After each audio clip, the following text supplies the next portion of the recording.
गजाननं भूतगणादिसेवितं कपित्थजम्बूफलसारभक्षितम् उमासुतं शोकविनाशकारणं नमामि विघ्नेश्वरपादपङ्कजम्।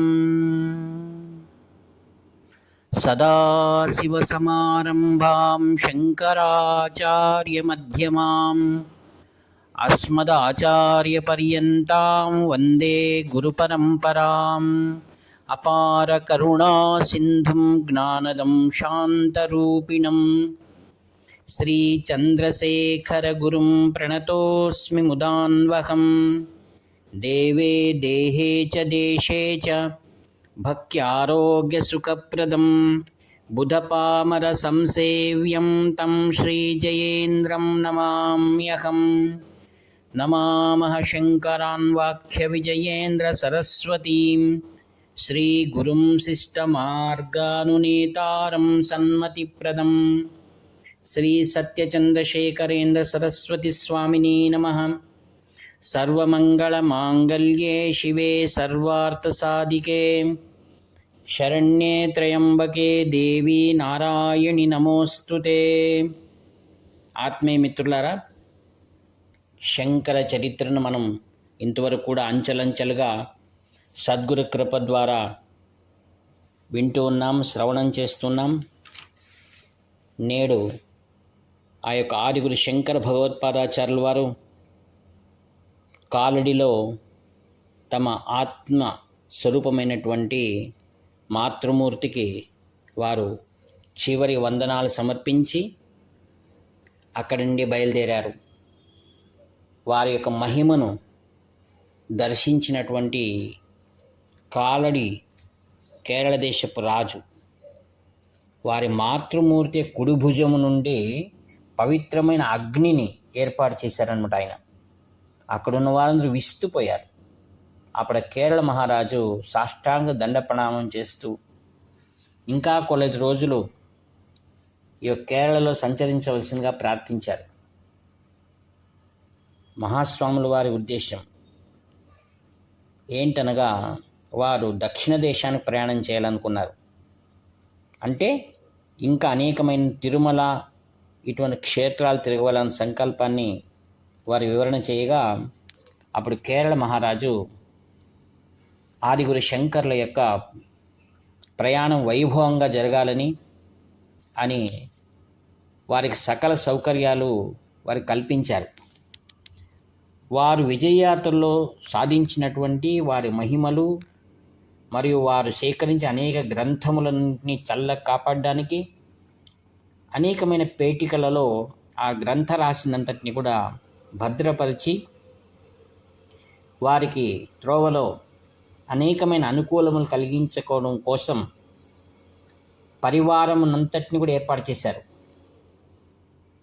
తదనంతరం కేరళ మహారాజు దేశంలో ఉన్నటువంటి ప్రముఖమైనటువంటి మిత్రులందరికీ కూడా శ్రీ శంకర్ల యొక్క వైభవాన్ని మహిమలను పత్రముల ద్వారా అందరికి కూడా రవాణా చేశారు.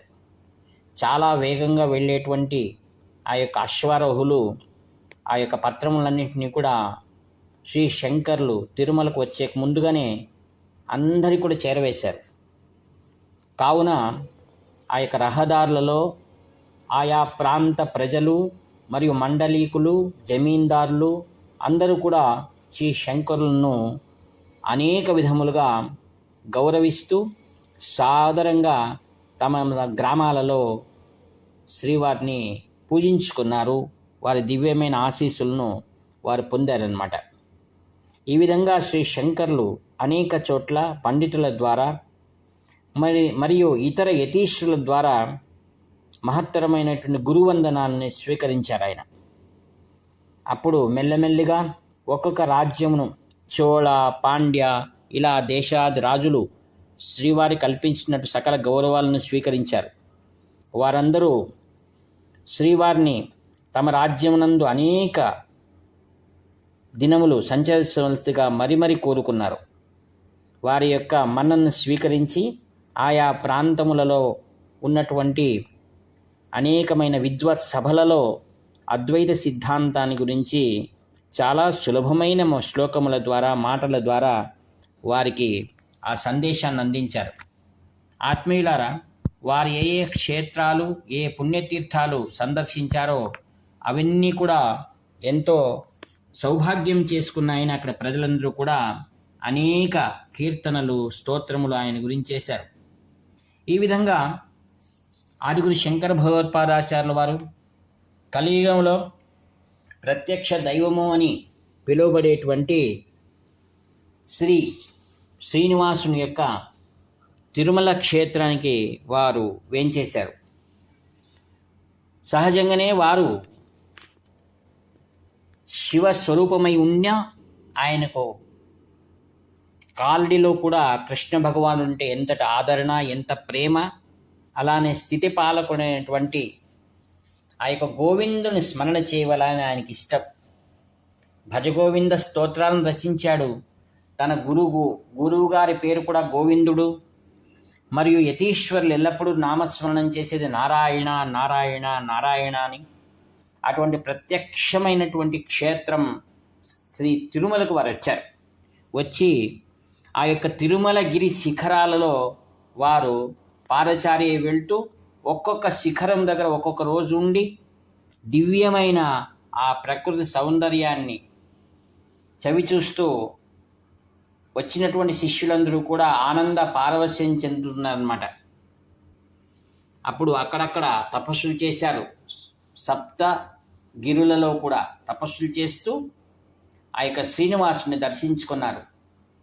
ఆ సప్తగిరుల ప్రదక్షిణాలు చేస్తూ పాదచారిగా వెళ్తున్న సందర్భంలో శ్రీ శంకరులకు భవిష్యత్తులో తిరుమల క్షేత్రం అత్యంత విరాజమానమై సమస్తమైనటువంటి ఈ లోకమునకు మంగళకరముగా భాషిస్తుందని గ్రహించి వారు అక్కడ సంపదలకు నిలువైనటువంటి ధనాకర్షణ యంత్రాన్ని వారు అక్కడ స్థాపించారు.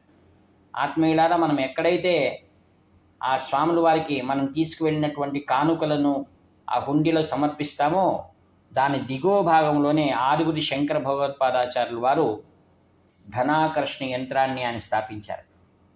కాలడిలో లక్ష్మిని ఆయన సువర్ణ వర్షంగా కురిపించారు. కాలడిలో ఎలా చేశారో అలానే ఈ యొక్క దక్షిణాపథంలో ఉన్నటువంటి విరాజమానమైన శ్రీనివాసి దివ్యక్షేత్రంలో ధనాకర్షణ యంత్రాన్ని స్థాపించారు. ఎవరెవరు శ్రీనివాసుని అర్చించి సేవించి కొలుస్తూ ఉన్నారో మనమంతా భక్తిగా వెళ్ళి ఆ గోవింద నామస్మరణ చేసినప్పుడు ఆదిగురు శంకర భగవత్పాదాచార్యుల వారిని మనం జ్ఞాపకం చేసుకుంటున్నాం.